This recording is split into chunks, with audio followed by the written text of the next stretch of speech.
What was the point of filming that? Hey, what's up guys? My name is The Cherno. Welcome back to another one of these Hazel development vlogs. First of all, whoa, what a crazy time it is. Welcome to all the new viewers who saw my PlayStation 5 and Unreal Engine reaction videos. I had no idea that they would get as much attention as they did. And in fact, it's kind of scary, like with all the news articles being written about me, quoting me, misquoting me, all of that stuff. To be honest, I'm kind of happy that that is over and I can get back to just peacefully working on Hazel, teaching you guys how to make a game engine, C++, all of the fun kind of stuff that I used to do here before. So, glad to be back. The whole kind of premise of this little video is it's kind of a little bit more of like an update video. I mean these are like devlogs, so of course they're update videos, but I specifically want to talk about the game engine series because this is something that has been at the back of my mind, slowly creeping its way forward, and it's something that, let me just make this a little bit darker maybe. It's something that I feel is not, I'm not happy with how the game engine series is going. Now, I made a post, like a little community post on here on YouTube, just talking about the fact that I was like rethinking my strategy for the series. Because guys, here's the deal. And when I say guys, I mean guys and girls. So here's the thing. I'm not just making the game engine series, I'm also developing Hazel as a standalone engine. A lot of people actually know that. It's quite difficult to find that balance between me actually creating things, working on my own technology, learning new things, and then also having to kind of teach that in a way that, first of all, is very time consuming because building a game engine it's a lot of hard work, it takes a lot of time, and if I have to show all of that in video format, that is even longer, especially with the way that I was usually working on the game engine series episodes, which in the ones where I actually have to explain things and teach things, I used to kind of, you know, sit myself down, I would go through the code, I'd write it offline, not being recorded onto a video at all. I would basically come up with a good solution to the problem as well as think through a good explanation. Then I would revert the code and then I would type it live kind of in front of a camera whilst recording and explaining everything that is going on. Now that's great and I think it creates a pretty decent series, but the problem is that as everything gets more complex and I'm just one person, I don't have a team, I don't have like a bunch of employees who I can delegate this work to and be like, okay, well, I need you to like do basically everything you can to bring the game engine series up to scratch while I actually work on Hazel or while I actually make a C++ video or do something else. Basically what I'm trying to say is the game engine series is kind of becoming a burden, so it's cancelled. No, I'm kidding. It's not cancelled at all, don't worry. What I'm going to do with the game engine series is I'm going to change the format up a little bit. I'm basically going to make it into a live stream, but it's not going to be live. Bear with me. I am going to sit down in front of a computer, I'm going to hit record on the camera, and I'm going to literally just work on Hazel. I'll be explaining everything I'm doing along the way. I'll be using the occasional diagram if I feel that an explanation requires it. I will be effectively going through my whole thought process and everything that I'm doing in that current episode. Now, I'm going to know what I'll be doing, mostly, because, you know, I mean, I've been working on Hazel offline, off the camera. That's what Hazel Dev is, the 3D version of Hazel. I've been working on that for a long time, so I obviously know the next steps for the game engine series, which is significantly behind. But the point is, what I'll be doing is everything will just be filmed live. I'll be going through the whole thought process as I just work on the 2D version or the public game engine series version of Hazel. Everything will just be right there in front of you all. I'm going to edit all of that down into hopefully a 30 to 40 minute episode at the most. And I'm going to obviously cut out all the boring bits, or if there's certain bits where I literally like have to debug for 10 minutes and it's really boring, I might either fast forward that, cut it out, narrate over the top of that. We'll see how it works out because I haven't filmed any of these yet, but that is going to be the basic idea. Now, what I'm hoping this will do is, first of all, it's going to make the series more enjoyable for me to make. Because at the moment, I'll be honest with you guys, I've always tried to be as honest as possible with you guys. Pretty much every week when it rolls around to like a Thursday or so and it's time for me to record a game engine series video, I am just filled with dread because I know that that's going to be some downtime that's going to stop me from working on like Hazel Dev and doing stuff that I guess to me is more useful. And yeah, like I'm sure that sounds selfish because it just sounds like I want my life to be fun, but it's more or less just the fact that it's taking up a lot of time, and I feel like that time is better spent elsewhere. Now, on the flip side, I think that the way that the series is, I mean, especially the last few episodes, well, we'll talk about that in a minute, but I just feel like the way that the series is, I'm not sure how enjoyable it is for people to watch. I think personally it would be a lot more enjoyable if I just sat down and it was like kind of like a fun kind of let's work on a project together and I'll share my ideas with you and I will guide you through it the whole way. Just kind of sitting down and working on it live. It'll be like someone going to their workshop and then building something in front of the camera and just talking through everything they're doing. Like that's fun. That's a lot more fun than going into the workshop, making the thing that you're trying to make, then basically breaking it apart or just building another one in front of the camera. Like I just feel like that's a little bit unnatural and I just don't like the way that it is. Now, in regards to the previous couple episodes, what I did with the Game Engine series then is I tried to make it more fun, and I said that to you guys. I said that I'm trying to make this more fun, so let's build a little game together. Now, I kind of regret doing that, to be honest, because first of all, I don't think Hazel is at the point where making a game like that is going to be fun, but more importantly, it's not going to be at all reflective of the actual workflow to make a game in Hazel, because that's not how I imagine people will be making games in Hazel. That's kind of just like taking a little bit of the core of Hazel and then building a game on top of that. I feel like it's basically useless and a complete waste of time. So we're completely scrapping that idea. What we're going to be doing for Hazel 2D and the Game Engine series is we are going to be essentially creating, I should say the priority of that series at the moment is going to be to create a full 2D workflow on all platforms. What that means is that you should be able to open up Hazel, make a game in 2D, and then both make it and publish it onto all platforms. By all platforms, I mean desktop platforms for now. So that includes Windows, Mac, and Linux, probably in that order of priority. Now, what does that full workflow mean? That's something that is probably going to require another video, but also something that we're probably not fully aware of, because until we create like a workflow and then go through it and then realize, oh, why don't we do this instead? Or this would be better. The workflow is going to evolve, it's going to change, and it's not worth like defining in stone at the beginning whatsoever. But essentially what I mean is you should be able to open up Hazel as like, there should be like a tool, like a level editor or something like that. You should be able to open that up. You should be able to drag a bunch of assets in, like textures and like animations and sound clips and all of that stuff. You should be able to write a little script and create a bunch of entities and add some components to them, using that actual like editor tool. You should be able to write a script in like C# and attach it to a given entity, and that should just function. And then finally, you should be able to export that as a standalone game or a standalone application that can run outside of the editor. That is what I mean by full workflow. And you have to be able to do that on Windows, Mac, and Linux. That is where the Game Engine series is heading right now. That is the top priority. That is also the top priority of Hazel Dev.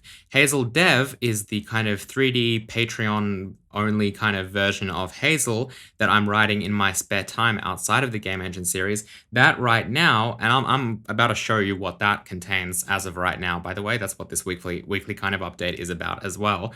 But that's also the priority of that. So that's where I'll be doing all of the work, which I will then eventually basically live kind of rewrite, I guess, as part of the Game Engine series, whilst also explaining everything in detail as I'm doing it.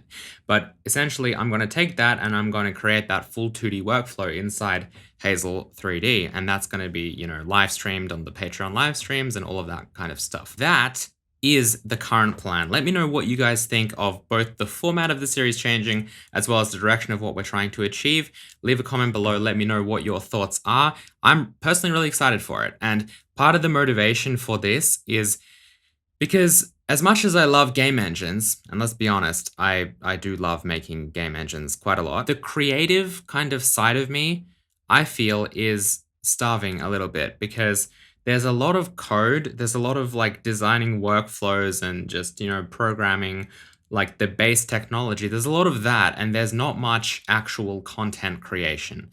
I want to start using Hazel to make things. I want to make the game engine series, like the Hazel 2D. I want to make that something that you people can use to make content and to make games as soon as possible. That is what I'm focusing on right now. I want to make it like a full-on like editor and everything so that you can basically use it almost like Unity to make something, from scratch and then kind of publish it in some kind of format, on GitHub or something. But like what I mean is like a standalone thing outside of any tools and outside of any editors and all of that stuff. That is what I'm focusing on because I want to start actually creating content for it. As part of that drive to create content as well, me and my wife have actually started working on a little game as well. If you guys want to see a little bit more of that, let me know, but like it's very early days. I'll probably end up showing it in some devlogs in the future. We've just started kind of brainstorming like an art aesthetic, I guess, and a few other things, but it's basically going to be like some kind of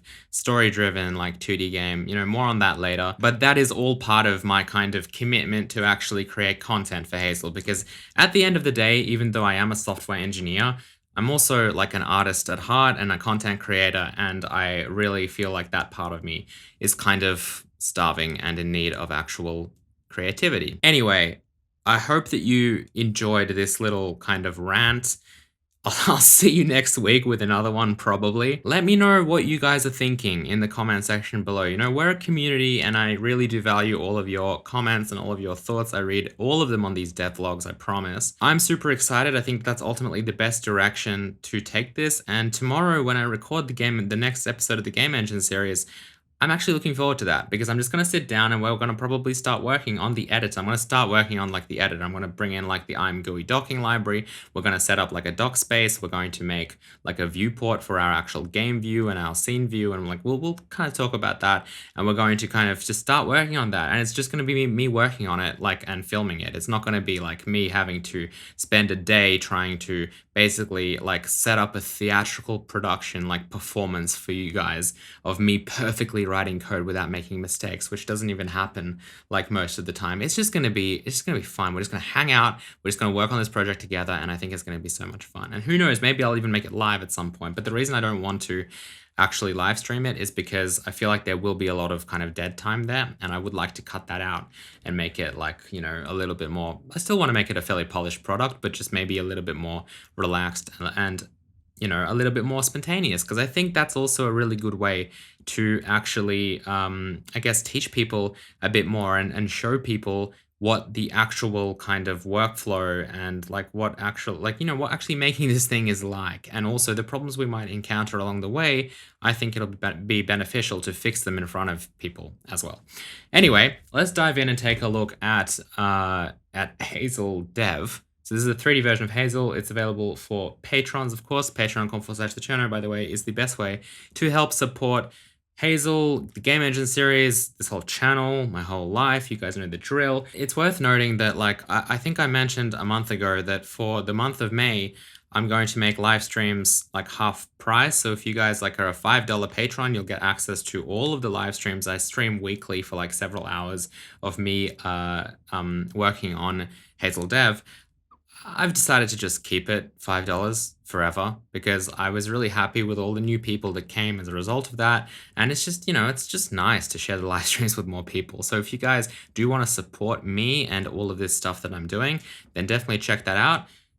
We always have a really good time, and it's always fun to kind of build this stuff as well. So anyway, let's dive in and take a look at what's new. Okay, so where do I begin? There are actually quite a number of new features. First of all, let me just move this out of the way. I changed the gizmos a little bit. This is probably the most like minor feature, but I changed the gizmos a little bit, just made them a little bit fatter. I quite like this rotation gizmo. I was kind of inspired by Blender's rotation gizmo. It's kind of just looks at you wherever you are, and it, you can see the lines moving. It just looks pretty cool, I think. The way that we currently move entities, don't mind the bounding box selection. Currently, I don't actually have a bounding box for the entity or any kind of selection feedback, so I'm just displaying the currently selected mesh as kind of bounding box just to give some feedback as to what's selected.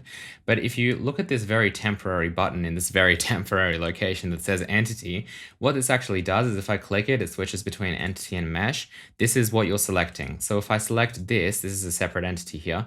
I can move it around. If I select this, I can move the entity around. But if I change it to mesh mode, I can now actually move around like these individual meshes. So you can see I can move just like the sphere, for example, or just the cone or something like that. And if I switch back to entity mode, now I can move everything. So this is just a way to edit the submeshes within a mesh. Now, you can now also kind of, when you click on this, you'll see there's a scene hierarchy and a properties panel. When I click on this, it contextually selects, like the properties will change to whatever the selection context is. So we have this and we have this.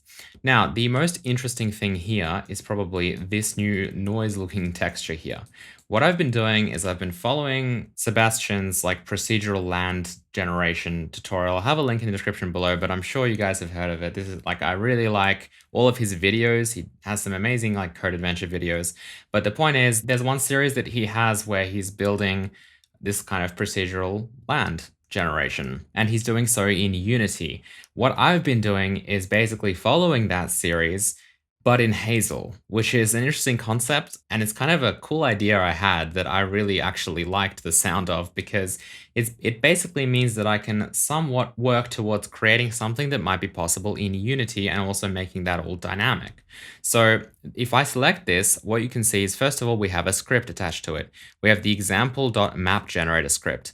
Now, if I open the map generator script, this is what it is. It's a C# script with a bunch of random stuff here. And half this code is actually just me testing like the certain script functions are working correctly, such as has component, get component. But the point is, what we have is we have an onCreate function on this map generator class, and that's what gets called when the entity gets created. That calls generate map, which is this function. And then we basically create a noise map. This is another C# script. If you check out his tutorial in the description below, you'll see that this code is pretty much almost identical. And that's kind of the point. You know, we're trying to recreate the same thing, but in Hazel. Here we're creating a texture and then filling it with a bunch of colors and setting the data of the texture here. We have a mesh component that we're trying to retrieve. This is just testing what happens if you don't have the mesh component, because we don't have a mesh component on the entity. When we create the entity in C++, it doesn't have a mesh component. So this returns null. We then create a mesh component. So this is just us testing being able to create components through scripts. We're then setting the mesh to be meshFactory.createPlane, which creates that plane mesh for us. We're setting the transform of the entity. And then we're actually setting this material to have this texture. Now, this exact code is very, very like, you know, rough, and it won't be like this at all, because you can see we're having to retrieve the material at index 1. That's because the plane mesh that we're creating the plane from, you know, has like the index 1, because mesh factory create plane at the moment is actually loading like an OBJ file that I just happen to have because I wanted to get this in as fast as possible and already had that stuff. This will eventually just construct the actual vertices like in code instead of doing that ridiculous thing. But anyway, that's why we have like albedo text toggle. It's also currently going through the PBR shader and not through like an unlit material or something that you would generally want to use. Very early days, so this will change quite a lot, but I just wanted to show you how this works. One of the coolest things that I've actually done this week, because most of this script stuff was done last week.